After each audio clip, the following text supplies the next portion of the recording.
Alors les enfants, je vous présente Arlette, qui habite le village depuis 1952. 1952. Et elle va venir elle nous présente un petit peu l'école. L'école d'autrefois, il y a 50 ans. Plus que 60 ça. ans, Plus que ans. ça. Allez, 65. 65 ans. C'était complètement différent d'aujourd'hui. Alors aujourd'hui, on a un tableau numérique qu'il n'y avait pas à cet âge-là. Ah ben non, c'était le tableau noir avec la craie qui avait beaucoup de poussière. Combien il y avait d'élèves avant? Le plus qu'on ait été, c'est 54, parce que nous faisons partie du baby boom.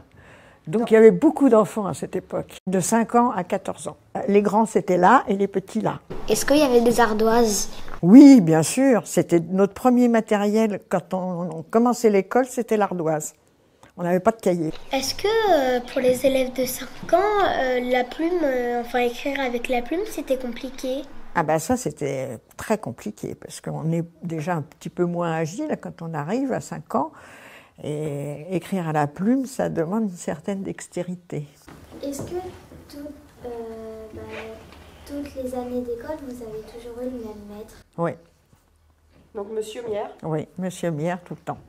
Il est arrivé ici en 1946, donc avant que je naisse. Je ne sais pas l'année où il est parti, mais il a fait pratiquement toute sa carrière ici. Pendant les récréations, ils jouaient à quoi les élèves? Ah, ben ça dépend si tu étais un garçon ou une fille, c'était pas les mêmes jeux. Hein.